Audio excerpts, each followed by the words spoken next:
आज के इस वीडियो में हम लोग देखने वाले हैं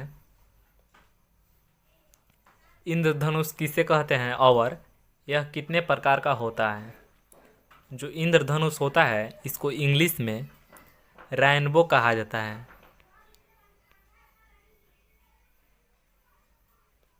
इंद्रधनुष को इंग्लिश में रेनबो कहा जाता है। ठीक है, तो चलिए स्टार्ट करते हैं।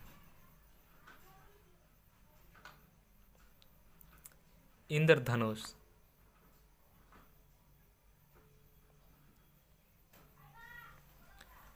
वर्षा समाप्त होने के पश्चात जब हम खड़े होकर अपने मुख को सूर्य के विपरीत दिशा में करके देखते हैं तो आकाश में 7 रंगों की एक रंगीन पट्टी दिखाई देती है जिसे इंद्रधनुष कहा जाता है। बोल रहा है कि वर्षा समाप्त होने के पश्चात यानी जब वर्षा खत्म होता है उसके बाद जब हम अपने मुख को खड़े होकर सूर्य के विपरीत दिशा में करके देखते हैं, सूर्य के विपरीत यानी उल्टा दिशा में, सूर्य अगर पूरब में उगा है तो हम लोग पश्चिम में अपने मुख को करेंगे, देखते हैं तो आकाश में 7 रंगों की एक रंगीन पट्टी दिखाई देती है। आकाश में जो 7 रंगों की एक रंगीन पट्टी दिखाई देती है जिसे इंद्रधनुष कहा जाता है, उसी को जो है इंद्रधनुष कहा जाता है। ठीक है, और इसका जो है एक और परिभाषा होता है जो यहाँ पे अथवा में करके दिया हुआ है। इसमें क्या बोल रहा है, वर्षा समाप्त होने के पश्चात वायुमंडल में वर्षा की कुछ बूंदें लटक जाती है।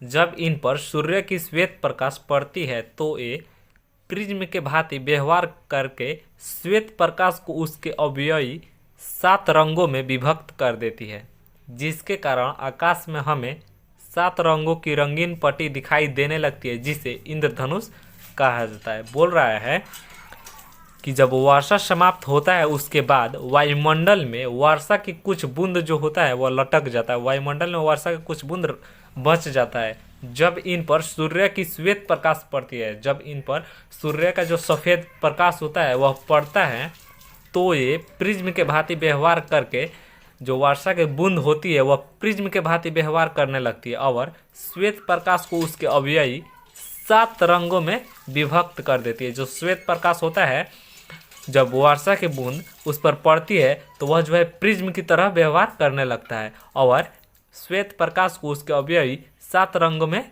विभक्त कर देता है। ठीक है, जिसके कारण आकाश में हमें 7 रंगों की रंगीन पट्टी दिखाई देने लगती है जिसे इंद्रधनुष कहता है। जब यह सफ़ेद प्रकाश वर्षा के बूंद पर पड़ती है तो वर्षा के बूंद प्रिज्म के भांति व्यवहार करता है और श्वेत प्रकाश को 7 रंगों में विभक्त कर देता है, जिसको ही हम लोग इंद्रधनुष बोलते हैं। ठीक है, इंद्रधनुष यानी रेनबो 2 प्रकार का होता है। एक होता है प्राथमिक इंद्रधनुष जिसको प्राइमरी रेनबो बोला जाता है और दूसरा होता है द्वितीयक इंद्रधनुष जिसको सेकेंडरी रेनबो बोला जाता है। पहला देखते हैं प्राथमिक इंद्रधनुष। वैसा इंद्रधनुष जो 2 बार अपवर्तन और 1 बार पूर्ण आंतरिक परावर्तन के घटना से बनता हो उसे प्राथमिक इंद्रधनुष कहा जाता है। बोल रहा है वैसा इंद्रधनुष जो 2 बार अपवर्तन, जिसमें 2 बार अपवर्तन होता है और 1 बार पूर्ण आंतरिक परावर्तन के घटना से 1 बार पूर्ण आंतरिक परावर्तन होता है, उसे प्राथमिक इंद्रधनुष कहा जाता है। अब देखते हैं द्वितीयक इंद्रधनुष। बोल रहा है वैसा इंद्रधनुष जो 2 बार अपवर्तन तथा 2 बार पूर्ण आंतरिक परावर्तन के घटना से बनता हो उसे द्वितीयक इंद्रधनुष कहा जाता है। इसमें क्या बोल रहा है कि वैसा इंद्रधनुष जो 2 बार अपवर्तन तथा 2 बार पूर्ण आंतरिक परावर्तन के घटना से बनता है उसे द्वितीयक इंद्रधनुष कहा जाता है। द्वितीयक इंद्रधनुष में आपका 2 बार अपवर्तन और 2 बार पूर्ण आंतरिक परावर्तन के घटना होता है। ठीक है, और प्राथमिक इंद्रधनुष में 2 बार अपवर्तन और 1 बार पूर्ण आंतरिक परावर्तन होता है। तो चलिए फिर मिलते हैं नेक्स्ट वीडियो में, आज के लिए इतना ही।